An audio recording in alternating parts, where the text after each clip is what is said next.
This is a very happy moment, I would say, because it's like the first face-to-face Dharma activity run by Ajahn in Hong Kong, like publicly, after like the 3 years of COVID.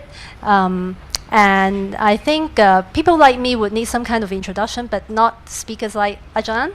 So, so I think I won't wish to take too much time here, and please give a warm welcome to Ajahn with a big round of applause.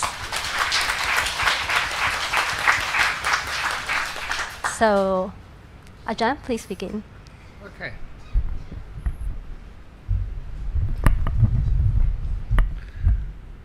Okay, can you hear me okay? Excellent. So again, welcome. It's nice to see many familiar faces. Even though I'm getting old, I still have a good memory. And anyway, I've also had some very happy experiences here in Hong Kong over the years. And it's a great joy to be able to share, some of the reasons why I never got COVID. I was disappointed I never got COVID. Some of my monks got COVID, and they managed to do a retreat called quarantine. Unfortunately, it's weird, but I do have excellent health, and sometimes I wonder why. This is my 72nd year. I was born in the year of the rabbit, so 1951, so I'm getting on in my years, but nevertheless, the only last time I got sick was almost 33 years ago, which was weird. And if you don't know that story, for one reason or another, I felt very tired, no energy. And one of my followers over in Perth was a doctor, and he said, I'm not quite sure what's wrong with you, but because he was a consultant in one of the hospitals there, he said, I'll invite you into the hospital for 6 or 7 days and do some tests to see what happens. That's what people do in hospitals and universities as well, it seems. These exams are going on downstairs. But the problem was, I had a number of problems being a monk going into a hospital. And one of the first problems was, when I went to the check-in counter, they said, where are your pajamas? And I said, I'm a monk. I don't have pajamas. You can either have these robes or naked. Take your choice. I actually said that. And they said, okay, we'll take your robes. That'll be fine enough. But then when they put me in the bed, there was a man's ward, 3 other men in the ward, which was fine. But the problem was that the doctor I was under, he was a follower, a Sri Lankan man, very brilliant. His speciality, he was a gynecologist. So they had my name there, Ajahn Brahm, under Dr. Mendes, gynecologist. And I got a lot of weird looks and questions from the nurses. You're wearing strange robes, you've got a bald head, you're not wearing pajamas, are you in the right ward? But it was all very nice. Just having a little bit of rest was all I needed, and a bit of quietness. And I often wondered how much illness is caused by people being too tired, being stressed out, and not knowing how to relax. One of the things which we'll teach here during the meditation is how to relax the body and how to relax the mind. I think those of you who have a good memory will know that many years ago I coined the term relax to the max. And the most important term is to the max. So when you lay in your bed at night, it's the most comfortable place you can possibly ever lay down. It's nice and warm, it's calm. Do you know how to fall asleep? Many people keep worrying and they keep thinking. And because of the worries and the thoughts, they never have a good night's sleep. And because of that, that tiredness creates a stress in the mind, which makes you more agitated no matter what you do. Again, I was interested to see all of the students. They're doing an exam this morning here in this university. And I still recall how I passed my examinations when I was a student at Cambridge. You know, the problem was that my friends, my family, and everybody else, they were all telling me how important those examinations were. And I tell people now, if only I had known I was going to spend my life as a monk, I would not have worried about those examinations. But nevertheless, it was supposed to be really, really, really important. But by that time, I had already learnt how to be mindful and kindful and how to relax. And when I saw those kids outside the room down below waiting for the examination, if I could speak better Cantonese, I would have just sat down and told them how to relax to the max, to prepare your mind so you can pass those exams with ease. This is an important story because it shows both the method and the results of what happens when you are kindful. So this, my speciality of those days, it was theoretical physics. So you'd have a series of exams, a 3-hour paper in the morning, 1 hour for lunch, 3 hours in the afternoon, for 6 days straight. That was highly stressful. And anyway, what I did, by that time I knew how to meditate. So what I did after the morning examination, when I went back to my room, supposed to be for lunch, but I never had any lunch. I was a lay person then, so I had a big breakfast and I would have a big dinner in the evening. I did without lunch. What I did in that period between the exams, between the morning exam and the afternoon exam, was to go to my room, put out a cushion and sit quietly. And I remember every lunch hour what happened. When I closed my eyes, the first thing which came into my head is involuntary. It just came into my head. How did I do in the morning examination? Did I answer the questions right? Oh my goodness, I think I made a mistake there. Oh my goodness, what should I do? I started worrying about the past. And of course, you all know, it's very clear, with an examination, the paper is already submitted. Right or wrong, it doesn't matter, you can't change it. What a waste of time that was about worrying about it. And even when you think about your past, whatever you did, good, bad, or somewhere in between, you cannot change it now. So why worry about it? I know that some people say you can learn from the past. You don't. You learn from the present moment, not the past. So anyway, because I had practiced my mindfulness for about 2 or 3 years by that time, I knew how to sit there and let go of the morning examination. You know what came into my mind next? The afternoon exam, coming up in about half an hour. Should I go and do some more revision?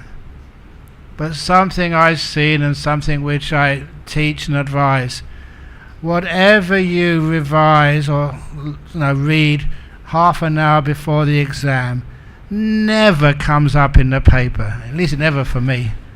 It was a total waste of time.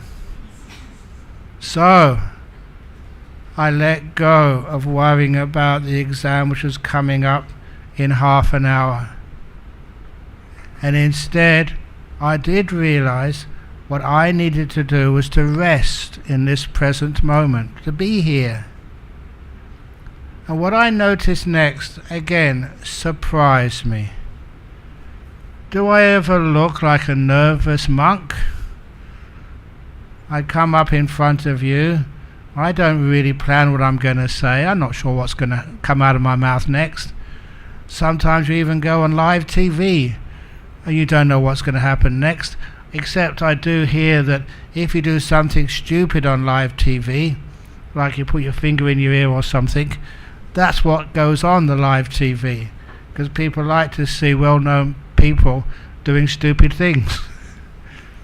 So anyway, many people get nervous when they're giving public talks, or when they're going on TV, or when they're... These days the internet is a bit easier, you can always delete something. But for this, you're live, and if you make a mistake, everybody hears about it or sees it. But these days, you see, I don't really worry about anything. You know, one of the reasons why I enjoy your company, I trust each one of you. I've known you for such a long time, some of you. In fact, I've known some of you for such a long time, it makes me feel old.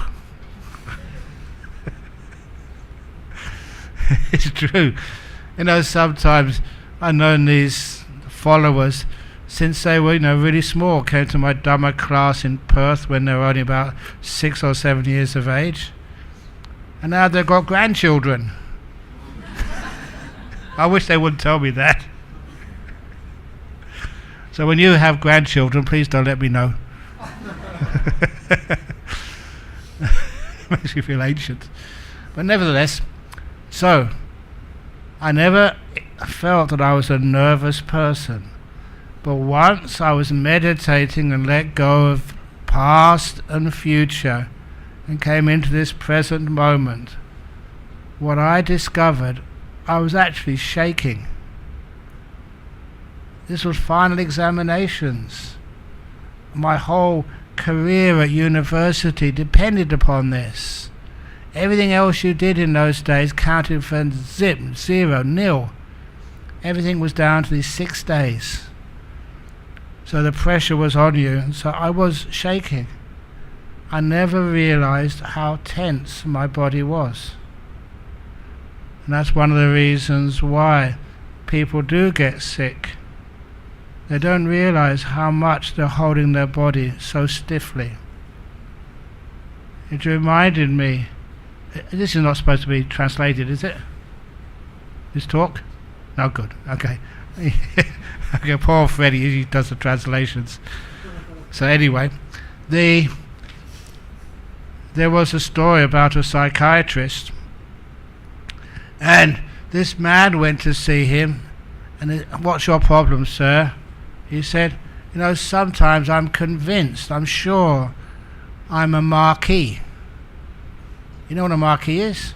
If they have these big events, it's this big tent they use to serve people in the gardens. Other times I think I'm a teepee. And a teepee is where indigenous Americans used to live. Sometimes I think I'm a teepee, sometimes I think I'm a marquee.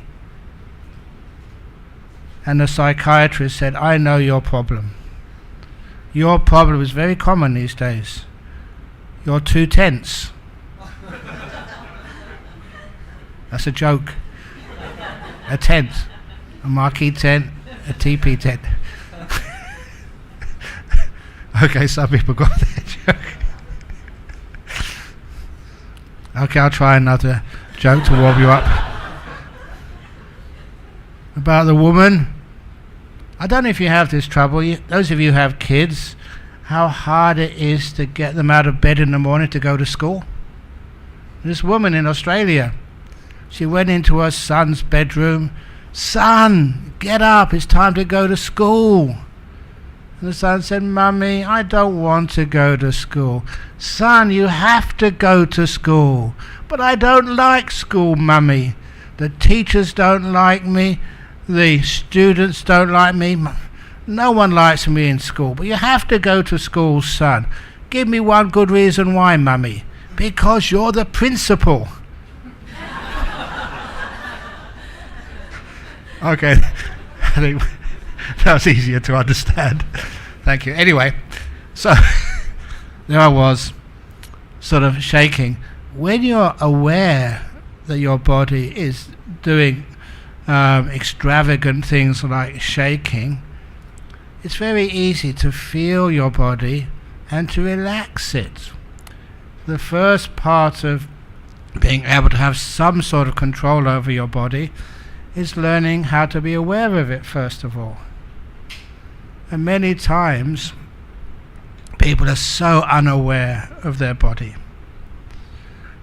I'm going to come back to the story of the exam method to succeed, but there was one of the monks in my monastery, I call it my monastery, that's where I live, over in Perth, who had a lot of pain whenever he sat on the floor to meditate. And so, we sent him to a doctor. He had a CT scan of his back. And the doctor gave him the explanation. He's got a congenital deformity in his spine. And they cannot operate on it. They said, we can't do anything. You just have to don't sit down so long. Basically, don't meditate. I'm a monk. That's like telling a chef not to cook. So he gave up on that particular doctor, and he found this wonderful method on how to solve the problem. What it was he read in a book that on either side of your spine there are muscles which you don't even recognize exist because you don't have to. So much of your body is on like automatic pilot. You don't know just how your kidney works. You can't feel it and say, come on kidney, work harder. Or kidney, take a rest. So much of this is just automatic. So in this particular book, the author said, here is where those muscles are on either side of your spine. First of all, learn how to be mindful of them. How can you be mindful of these things? And the advice said, every morning for 15 minutes, take one hand and rub that area of your back where those muscles are, 15 minutes, and then the other side of your spine for another 15 minutes every day.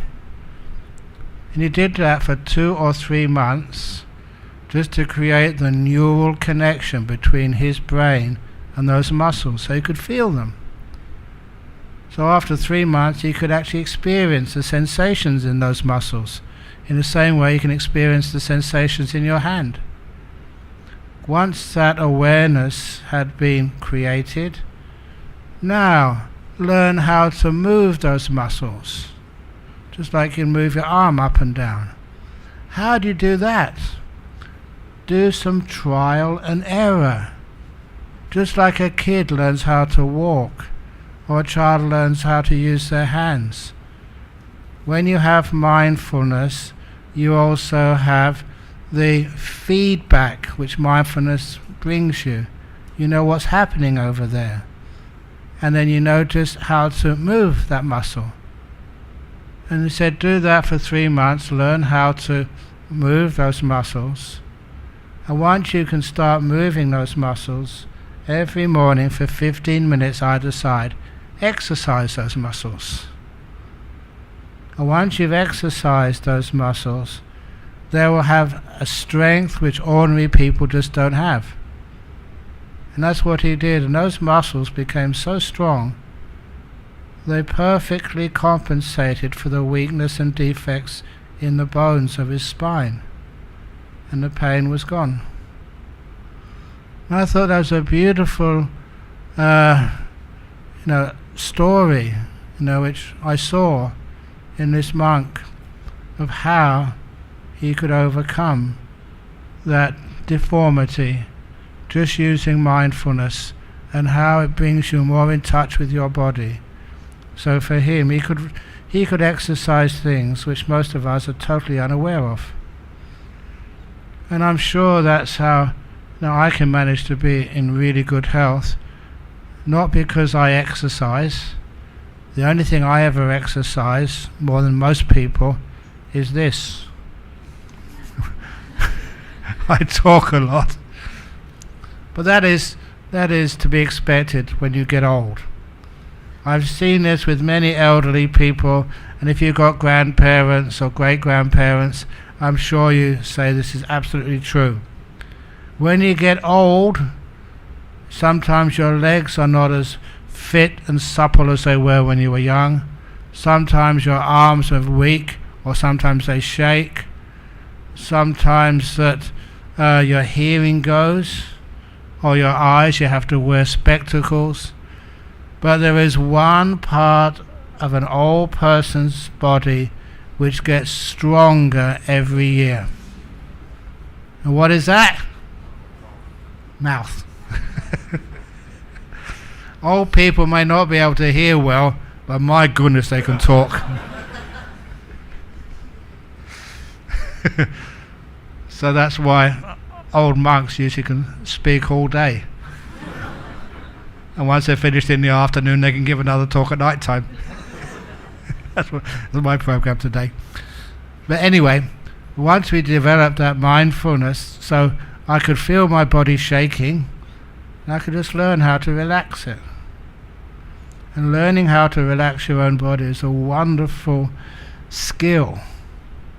Yes, you can learn how to stretch and exercise muscles to make them stronger, but learn how to relax.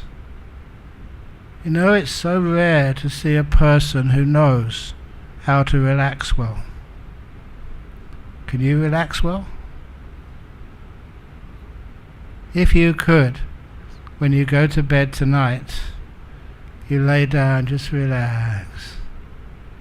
You go fast asleep really quickly.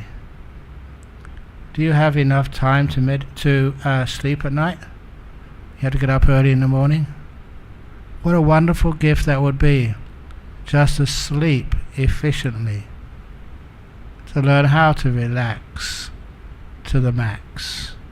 So anyway, once I learned how to relax my body, the next thing which I noticed in this meditation as a 20-year-old was that my brain was exhausted.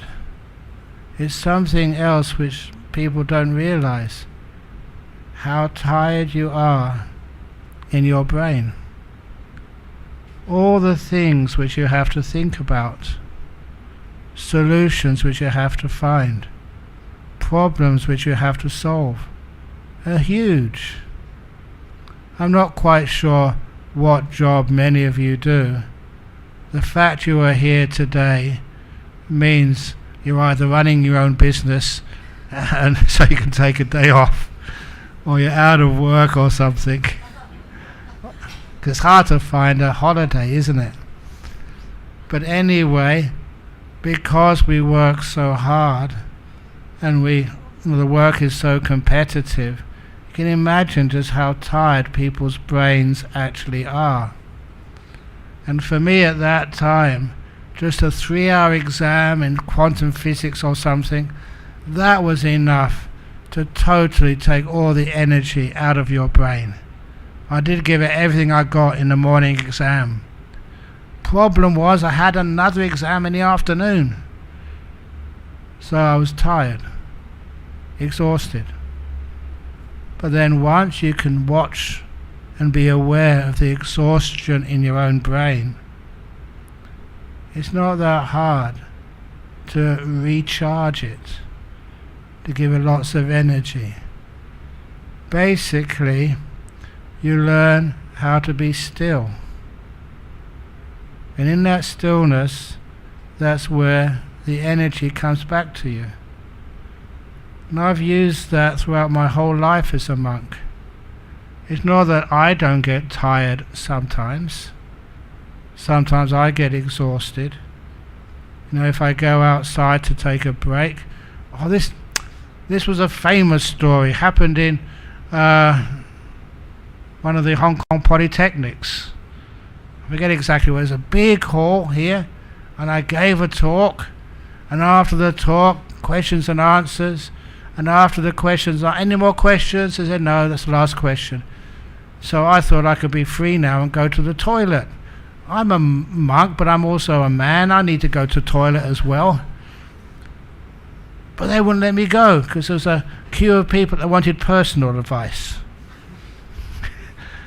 And so, you know, from the stage I had to go to the back of the hall and out where the toilets were. And that's right, remember that, Hong Kong Polytechnic somewhere? Anyway, it took me about 45 minutes to get from the stage to the front because people were waiting. Can I have a photograph? Ajahn Brahm, can I please just ask you about my meditation? Ajahn Brahm, look, I'm having difficulties, you know, in my business. Can you give me some advice? I don't do business. But anyway, I wanted to do some business, but the business was in the toilet. So anyway, it took me that long, and finally, you know, I'm a very restrained monk. People didn't actually guess that I was busting to go to the toilet, and finally I got into the toilet, the gentleman's toilet. And there was this young man who just finished washing his hands. Ajahn Brahm, can I ask you a question on my meditation? And I was in the men's toilet. So anyway, it gave me a nice story to talk about later on. But nevertheless, that when you are very busy, if I get into that toilet, sometimes I sit there a little bit of an extra time. I don't need to sit there any longer. I've done my business.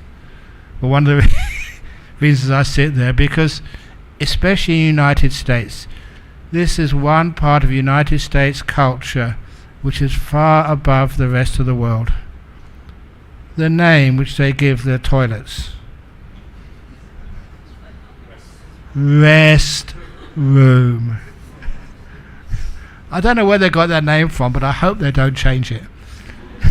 So that's one place, if I'm really busy, I can go and just get a rest. Sometimes I call it in Australia not a restroom, not a toilet, a letting go room. And that's really accurate. That's what you do there. You let go. And even that, I'm not being gross. If you do go to the toilet, if you're stressed out, you can't let go. That is not the way to treat your body. Try and force whatever's inside of it to come out. You get sick.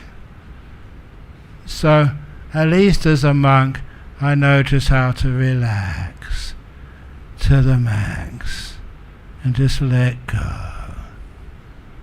It's much easier. So anyhow, I don't know if there's any chairs. We have a chair here. I can give up my chair for you, but you'd have to give the talk. No. Anyway, so what I do notice, if you do take a rest, find some peace, you do find, find some there.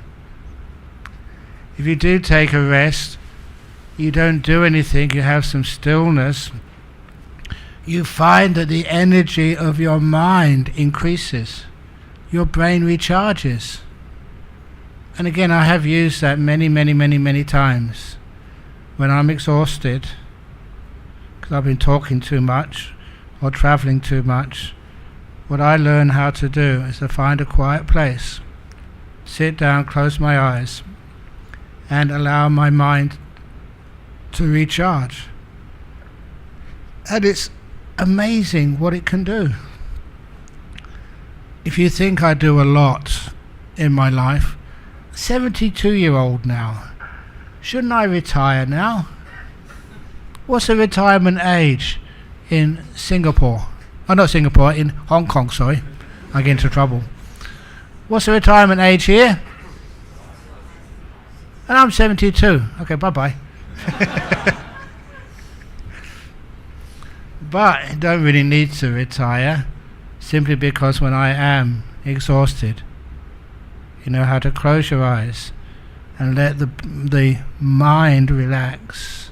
The brain becomes still and all the energy comes back again. It's one of the reasons why that after that half an hour meditation, every lunchtime when I was doing those final examinations, after the meditation, I didn't look at any books, I didn't have anything to eat, but I went back into that examination hall. I never realized this. My friends told me afterwards. I was the only student who went into the afternoon examinations with a big smile on my face. My friends thought I was cheating. They were half right. I was doing something which no one else knew how to do, how to calm my mind down. But it really worked. That's why, I got through those examinations easily. But the point was, this was teaching me about how to meditate, how to have kindfulness, and how to improve the mental and physical efficiency of your life. How to let go of the past, let go of the future, be in this moment, be still, be confident, and allow energies to come back to you. And that's one thing about the day of kindfulness. You know that we didn't mention it as mindfulness, but as kindfulness, because these days that mindfulness is talked about a lot without people understanding what it really means. It's just become a commodity now, which is for sale. But of course, Buddhism, we started this mindfulness business 2,500 years ago, and there's much more to it than is taught in most places. And part of that is that the power of mindfulness. Even somebody who's drunk has enough mindfulness, they can find their way home. How they ever do that is weird. They don't know who they are, where they are, but they always manage to get back to their room somehow or other. So they've got a little bit of awareness. Many people are mindful enough to be able to drive their car and listen to their mobile phone and talk to their partner in the passenger seat. They're not supposed to do that, but they do that. So mindfulness, awareness, is a common phenomenon. However, there's two things about mindfulness which people do not emphasize. Please come in. One of them is about what you are mindful of, what you are focusing on, and number two is the strength, the power of your mindfulness. And that's one of the reasons for many years. Oh, welcome, Venerable. Well, that's one of the reasons why that I try to enhance Buddhist meditation words by not just adding this word kindfulness, but also the powerful mindfulnesses. So I just mentioned this ordinary mindfulness, which most people have, and this powerful mindfulness, which when you experience that, you can see things so deeply, so powerfully. And superpower mindfulness. And that's when you see things so incredibly beautiful. And for the superpower mindfulness, that is something I first experienced on my first meditation retreat as a student, a lay person when I did this retreat, I had a girlfriend at the time. I was really into the world, into listening to music, but I still had this fascination with meditation. Went to my first meditation retreat, and during that retreat we were allowed to go for a walk for 1 hour every morning before breakfast for some exercise. And this retreat was held in the student boarding houses in Cambridge. I knew the area very well, so when I went for a walk to the nearby Botanical Gardens, the back entrance in Bateman Street in Cambridge. Anyone know Cambridge? Yeah. Botanical Gardens. So when I went to those Botanical Gardens, the idea was to have some exercise. It took about 5 minutes or 4 minutes to get to the back gate, and as soon as I walked through that back gate, remember I'd been meditating for a while, I saw this clump of bamboo, and I was stunned by how beautiful it was. You know that in Chinese watercolors they always have bamboo featured in those watercolor paintings. One of the reasons is it's a grass, but nevertheless it's big, and just the way the colors change from the stem to the knots, you might call it, and just the way it bends just so gracefully under its own weight. It's a very, very beautiful plant. Simple but graceful. And even the leaves are, unlike me, they're very, very thin and tapered to points. And that clump of bamboo I saw at the back entrance of the Cambridge Botanical Gardens was so stunning, so beautiful. You stared at it. It's one of the... in those days I also used to like romantic poetry. John Keats. A thing of beauty is a joy forever, he wrote, and I always was struck by those words. A thing of beauty is a joy forever. I could look at that clump of bamboo for minute after minute after minute, and my mind never got bored. But I did have a sense of, in those days, self-consciousness. I knew that if somebody saw this long-haired student looking at a piece of bamboo without moving, they'd soon call an ambulance and have me taken away. You don't do that in Britain. So I had enough sensibility to see there was a park bench close by. I sat down on that and stared at this clump of bamboo for about 50 minutes, never ever getting impatient with it or bored with it. Even in this morning breeze, the way it swayed in that morning breeze, the different colours and just how they interacted was I won't say mind-boggling, but so satisfying. And I only had to leave because breakfast. So I walked back to have breakfast. The next morning I went back there again, did exactly the same. 8 mornings out of those 9 mornings I had no exercise at all, except just sitting down and looking at the most beautiful clump of bamboo I'd ever seen in the whole world. The 9th day I actually did do some exercise, walk by the river. But of course, once the retreat was over, no one explained to me what was happening. So after I finished the retreat, then I went back to university to do the socializing, studying, listening to lectures. And when I did that, I had a free afternoon. And I thought, what I will do is on that free afternoon, go and see the most beautiful clump of bamboo I'd ever seen in the whole world. And when I got to the back gate of the Botanical Gardens, there it was, this desiccated, dry sort of piece of bamboo. You don't grow bamboo in the cold weather of England. It's a plant in the wrong place. It did not look beautiful at all. It looked like it was struggling even just to survive. My beautiful piece of bamboo had gone, disappeared. Why? Because my mindfulness was now down to its ordinary level. My mindfulness was not powerful anymore.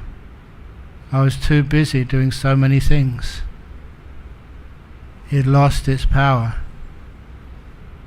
And I've seen that so many times. I don't know. I know this is Hong Kong University. Can I disgust you with one of my really gross stories? People are nodding, okay. I warned you. But this is actually true. And there's one of my followers who works in CERN, in Geneva, the big atom smasher, discovering hadrons and stuff. But anyway, he said this was such an important story to him because it taught him about the nature of beauty. Does beauty lie in the eye of the beholder? Is beauty something which is conditioned into you? Or is the origin of beauty something else? And of course it's something else, and I'll tell you what it is. Teaching a retreat. If this is gross, Freddie, you can always sort of edit it out afterwards. I don't want to get Biff into trouble. I was teaching a retreat at Jhana Grove. That's the retreat centre we built opposite Bodhinyana Monastery. And when I teach, I also practice. So many opportunities there where I could sit quietly. And I'm a good meditator. I can get some nice states of meditation. And I just got into one really deep meditation and came out. And as I came out of the meditation, again I needed to go to the restroom to do what we call in Australia a number 2. You know what I mean? Okay. So I went into the toilet cubicle, sat down, and did my business, but I made a mistake. Before I flushed the toilet, I had a look.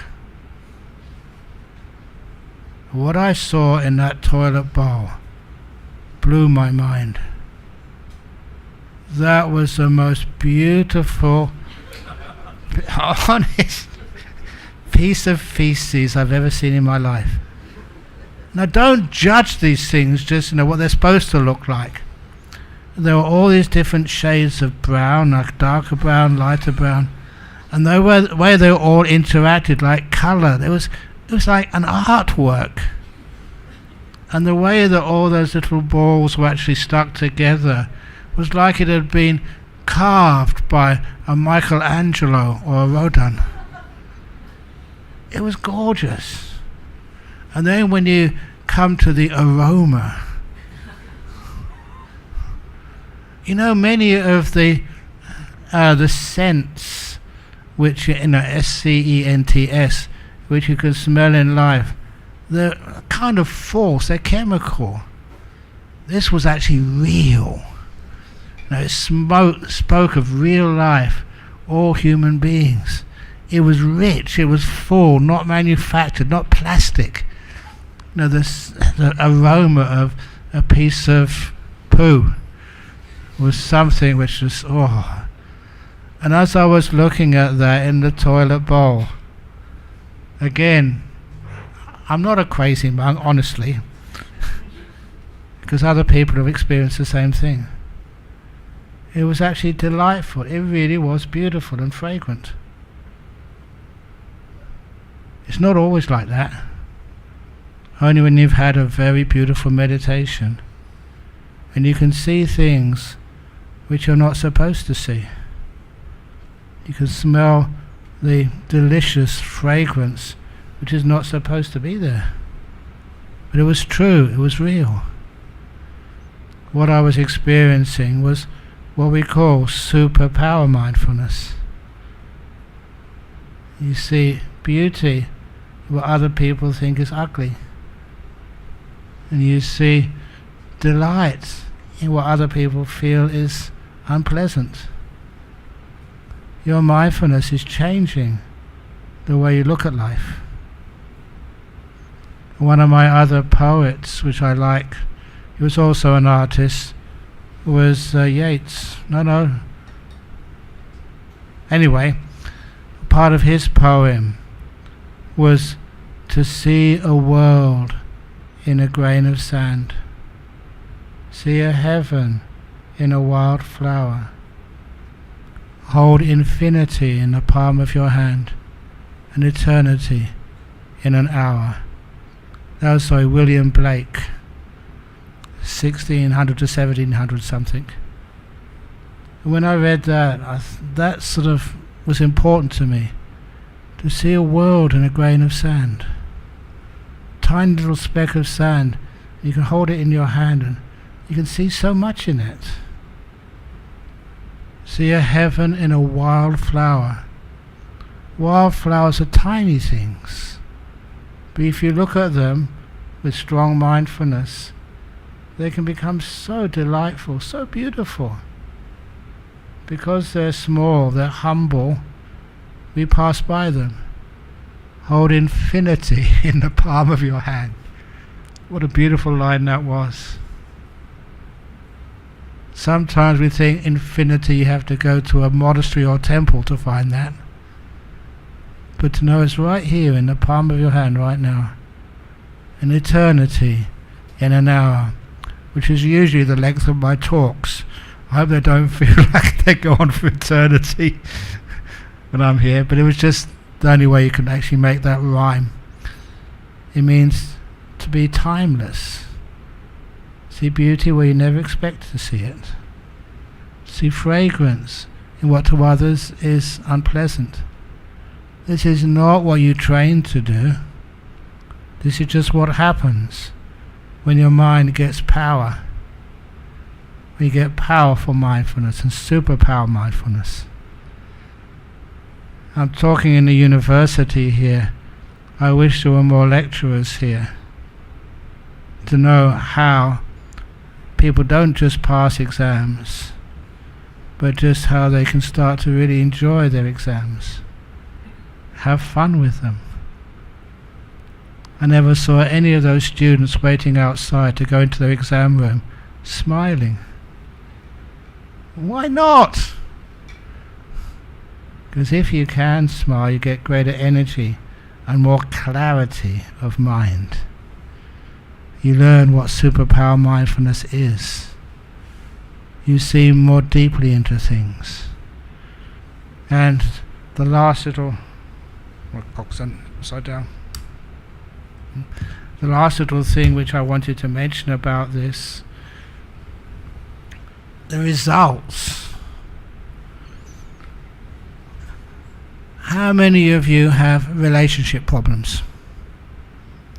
Don't put your hand up, because otherwise your husband might be here or something. But why?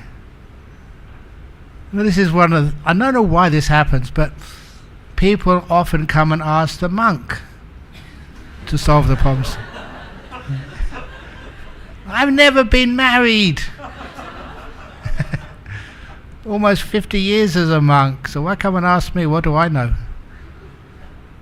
A lot about but some of these, I've known the guy, the girl, of the two girls or two guys, I don't care. I've known them for such a long time.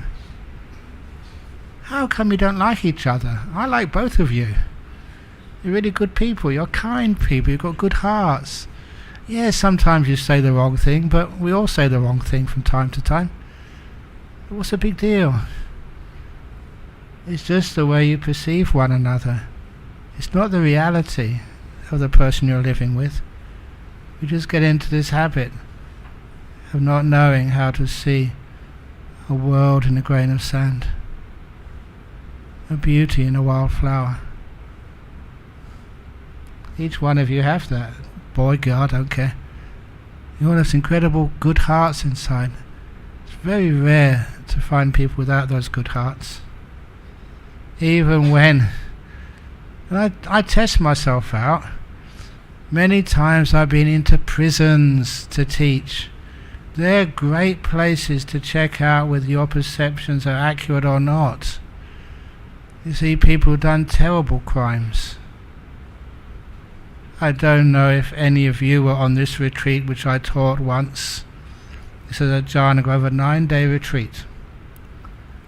We had trouble finding the cook for the retreat. The usual cook, their partner got cancer. So they had to look after their partner. They couldn't come and do the cooking for us. So I got this guy to do the cooking, and he was an excellent cook.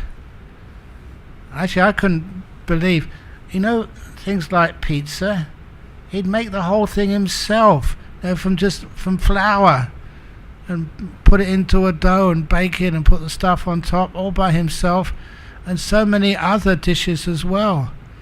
He's one of the most brilliant cooks I've ever seen, and he worked all by himself. At the end of the retreat, when people gave thanks, he wasn't there. And I said, his name, I can't tell you his name. His name was Carl. Where's Carl? We want to say thank you. He was such a wonderful cook and so kind to every one of us. Where is he?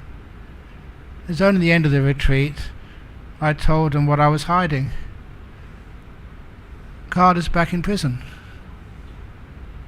I could manage to talk the authorities in giving him some work release for 9 days so he could cook for us.